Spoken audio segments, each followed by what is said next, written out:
We have Dr. Vodi Bacham on with us. He is the Dean of Theology of African Christian University. He's on Skype with us from Zambia. And I want to talk to you about a couple of things. We have about 15 minutes here left. So can you please explain the difference between social justice that a Christian would understand and the social justice that is now being preached from many of our pulpits that is an anti-Christian message?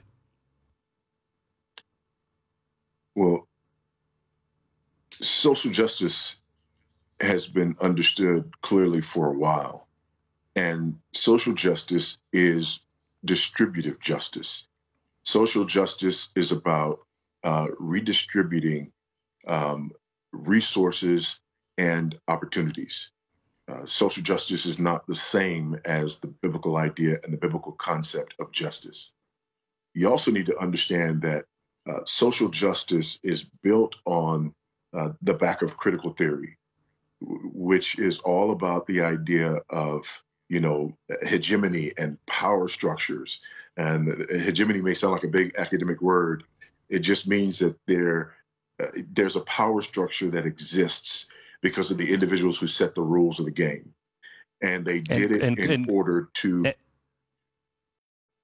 Critical theory is Marxist. I just want to throw that in, correct? That's a Karl Marx theory. Absolutely. Yes, okay. Yes, most assuredly. All right, go ahead. Yeah. And so the idea is that the power structure comes from the elites who establish things. They set the rules of the game, and they set the rules of the game in order to benefit themselves and their posterity. And everybody else is oppressed because they're not part of the hegemony. This, by the way, is why women, although they're a majority, are considered an oppressed minority, because the hegemony is white, male, Christian, heterosexual, cisgendered, on and on and on and on and on. Okay. And so social justice is about really transferring power from those in the hegemony to those in oppressed groups. The individual doesn't matter. And again, this is why this bothers me so much, because as a Christian and as a minister of the gospel, I preach Christ and him crucified. I preach the work that he has done and that we need to receive personally. If we get into this critical theory business where everything becomes structural, all of a sudden this gospel has to either be transformed into something that the Bible doesn't recognize, or it has to be checked out.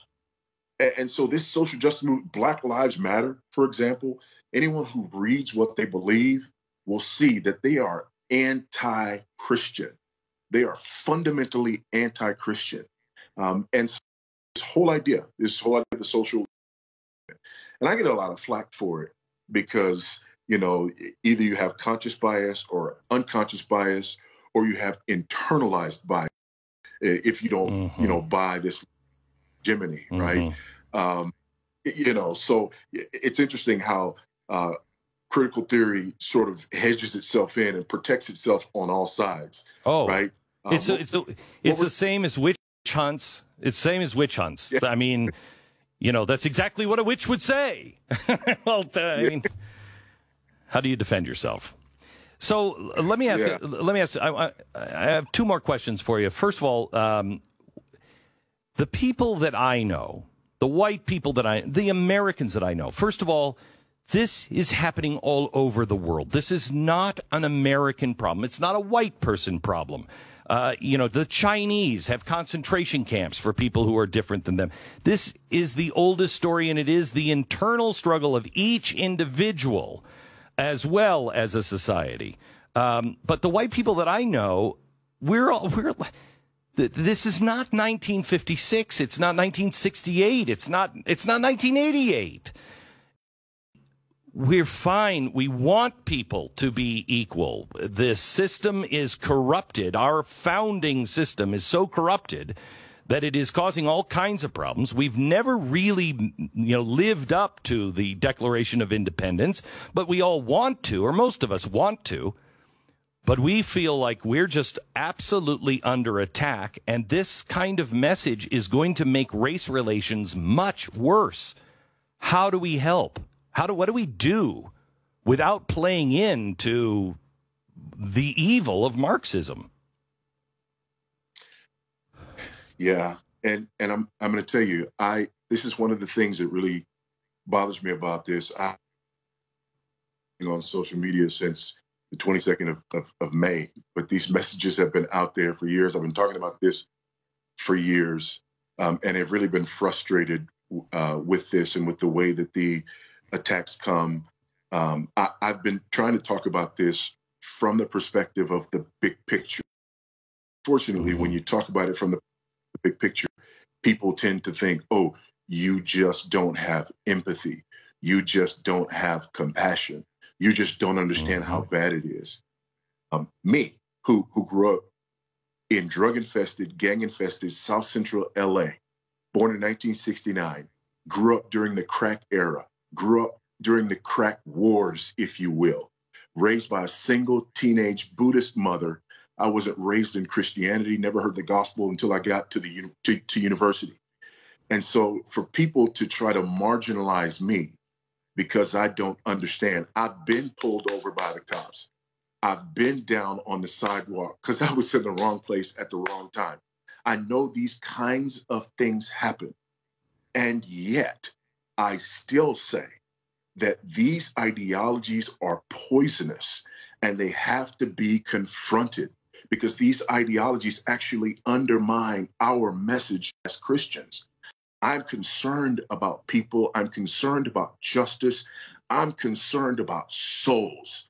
And I know where this stuff comes from. I understand where it comes from. And I am not willing to lay down my Bible and have anyone force me to agree with certain things simply because if I don't, they will somehow label me and call me names. I couldn't care less about people labeling me and calling me names. I know who I am before God. My conscience is clear. And so I'm worried about this like you. I'm also an American who, as an expat in a foreign country, I've been to dozens of countries in the world. And there's two things that I know. Number one, Black people in America are the freest and most prosperous Black people in the world, period, bar none. The second thing is this: side of America think that we are the most oppressed people in the world. And people actually think that things like George Floyd are happening every day, that they're not an anomaly, but that they're commonplace. And the reputation has outside of our borders, it sickens me and it saddens me, but also the reputation that Black people have, that somehow we are weak and impotent and that we can't do or be anything unless white people do it for us, which, by the way, is kind of racist. I believe that by race, I am a descendant of some of the strongest people in the history of the world. We overcame slavery. And now we're bowing and scraping like we need somebody to do something for us. Our individuality is at stake. Our self-pride is at stake. And our trust in God as the answer and solution to our problems is at stake. And so for me, this is a very complex issue, but it's one that I'm very passionate about.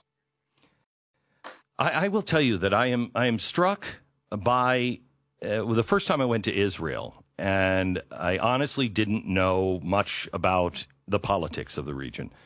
And I was walking down the street in the old city, and there's a place where the Palestinian section stops. It's just one street, one place. It's just an archway that separates the Jewish quarter from the Palestinian quarter. And you walk through it, and one is dirty and dingy and dark, and the other is light and bright and clean. And you are within 5 feet of both of those things. And it struck me that one side just says, I don't care what anybody else says, I'm doing this. And the other side has been told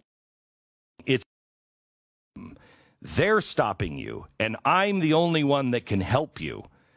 And it stifles growth. I think the black community has been lied to by the progressive movement really almost since Booker T. Washington died. I mean, they were lied to before that, but when Booker T. died, there was a shift from we can do this, we don't need anybody, we can do this. And it's been this constant battle of no, you're being oppressed even now, you don't even know it, and you'll never get out unless these people. My dad used to say to me, life isn't a series of things that happen to you, Glenn.